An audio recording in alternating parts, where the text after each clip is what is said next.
Hello guys, welcome back to our channel. তো আজকে যে ব্লগটা হচ্ছে মানে তিলপাড়া ব্যারেজ হতে যে আমাদের গ্রামের যে ময়ূরাক্ষী নদী সেটারই তার উপরই চলুন শুরু করা যাক। Good afternoon. তো আমি এখন দাঁড়িয়ে আছি আমাদের বীরভূম জেলার অন্তর্গত ডিকোপা গ্রাম, যে ডিকোপা গ্রামের ময়ূরাক্ষী নদীর তীরে আমি এখন দাঁড়িয়ে রয়েছি। তো আপনারা সকলেই জানেন আর মাত্র পুজো 3 দিন দেরি আছে।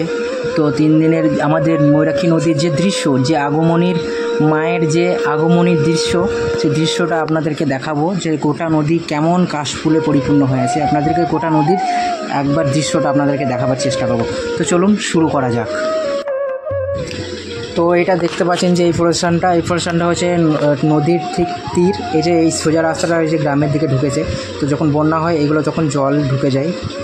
আর এই সাইডে গোটাটায় এই যে কাশফুলগুলো রয়েছে, মানে গোটা জায়গাটা যখন বর্ষার সময় এই গোটাটা একদম জলে পরিপূর্ণ হয়ে যায়, গোটা নদীটাই একদম জলে পরিপূর্ণ হয়ে যায়। আর যখন 2000 সালে যখন বন্যা হয়েছিল তখন এই পর্যন্ত জল উঠে গেছিলো এই যে, কিন্তু এখন বর্ষার সময় এতটা ওঠে না, কিন্তু কাছাকাছি ঠিক থাকে। আর এই যে দেখতে পাচ্ছেন এই জায়গাগুলো, এই যে এই দিকটা হচ্ছে সিউড়ি তিলপাড়া থেকে আসছে, মানে এই দিকটা হচ্ছে সিউড়ি তিলপাড়া, এই তিলপাড়া হইতেই নদীটা কিন্তু বয়ে আসছে। আর বর্ষার সময় ভয়ঙ্কর রূপ ধারণ করে, মানে কি বলবো। আর এই গোটা চত্বর একদম জলে পরিপূর্ণ হয়ে থাকে। দেখছেন কেমন পরিবেশ, এখন মায়ের আগমনী বার্তা শুরু হয়ে গেছে। তো এই জায়গাটা দেখতে পাচ্ছেন, এইটা হলো সংযোগস্থল, মানে তিলপাড়া হচ্ছে দুটো নদী একটা হয়ে এসছে, কিন্তু এইখানে দুটো নদী সংমিশ্রণ হয়েছে এই জায়গাটাতেই। আর যখন ভয়ঙ্কর রূপ দেখতে পাবেন, আমি বর্ষাকালে এলে এর ভয়ঙ্কর রূপটা দেখতে পারবেন আপনারা।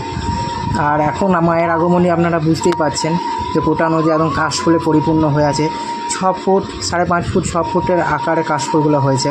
তো গোটা নদী একদম কীরকম যে কত সুন্দর যে মনোরম পরিবেশ। আর এই যে মায়ের আগমনী শুরু হয়ে গেছে, তো দেখতেই পাচ্ছেন। আর পুজো মাত্র আমাদের 3 দিন দেরি আছে। তো এখন এত সুন্দর লাগছে নদীটা, কি বলবো। অন্য সময় এত মনোরম দৃশ্য অন্য সময় দেখতে পাওয়া যায় না, কেননা শরৎকালে এলেই আর এই পুজোর টাইমে এলেই আপনারা এরকম দৃশ্য দেখতে পাবেন সকলেই। তো দেখুন গোটা ভিডিওটা সকলে ওয়াচ করবেন, আর শেয়ার পারলে শেয়ার করে দেবেন। আর আমার চ্যানেল এবং পেজে যারা নতুন তারা পেজ থেকে দেখলে পেজটাকে ফলো করে দেবেন, এবং চ্যানেল থেকে যদি দেখেন চ্যানেলটাকে সাবস্ক্রাইব করে দেবেন এবং ভিডিওটাকে ফুল কন্টিনিউ করবেন। তো চলুন গোটা ভিডিওটা কন্টিনিউ করুন। ভিডিওটা শেষ করার আগে সকলের উদ্দেশ্যে একটা কথা আছে, সকলে পুজো ভালো করে কাটান, সুস্থ থাকুন, ভালো থাকুন, টাটা, বাই বাই।